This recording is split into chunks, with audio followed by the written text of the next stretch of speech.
L'apôtre Paul a eu beaucoup de temps pour la méditation, pour permettre au Seigneur de lui parler. De cette manière, une immense accumulation de connaissances spirituelles fut mise en réserve dans son cœur. Étant tout à fait assuré, comme il l'a souvent dit, que cette révélation était une dispensation pour le corps de Christ. Il voulait sans aucun doute attendre un temps où il aurait suffisamment de loisirs et de détachement pour soulager son esprit par écrit. Nous savons qu'un tel temps et qu'une telle opportunité devaient précisément survenir pour le succès de ce qui a été une bénédiction indicible pour l'Église au cours de ces nombreux siècles. Eh bien, aussi étrange que la Providence ait pu lui sembler lorsque, d'un regard, il fit pour la première fois le tour de son appartement et non des moindres, considéra son garde romain et sa chaîne. Il a vite réalisé que ceci pourrait être la grande opportunité qu'il avait tant attendue. Il semblerait très fortement qu'au moment même où cette réalisation se présentait à lui, et peut-être dans les longues nuits alors que les visiteurs s'en étaient allés, il devint presque submergé par l'afflux de cette provision de révélation. Aussi bien, nous pouvons conclure par la sorte, pour présenter le style aussi bien que la substance de ce qu'il a alors couché par écrit. Il a immédiatement à l'esprit ces églises en Asie, bien que le Seigneur eût des intentions bien plus grandes, et ce qu'il a écrit était destiné à circuler parmi eux. Probablement un espace blanc a été laissé pour être complété et y inscrire le nom particulier sous la forme au sein qui sont A. Le nom Éphèse ne figure pas sur les plus anciens manuscrits.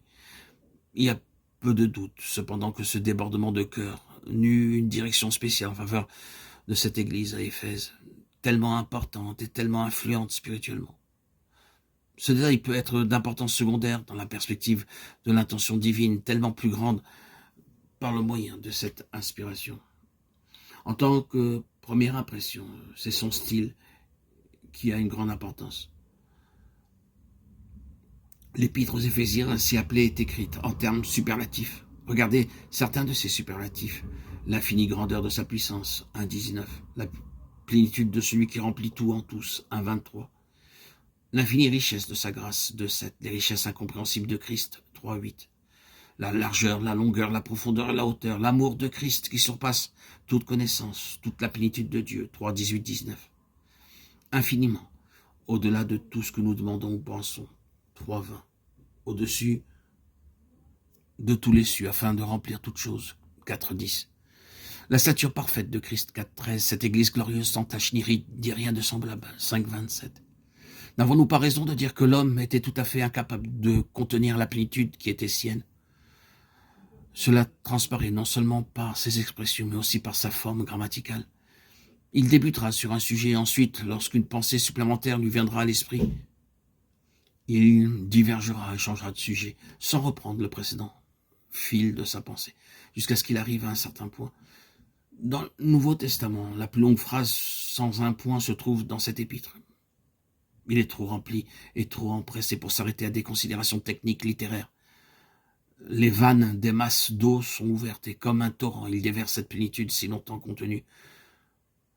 Quand nous en arriverons à considérer la nature de sa révélation, nous comprendrons mieux pourquoi il s'exprimait tant en superlatif.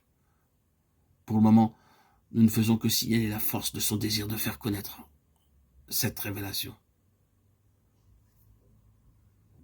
Certains peuvent ne pas être d'accord avec nous et d'autres peuvent penser que nous exagérons quand nous disons que cet épître aux Éphésiens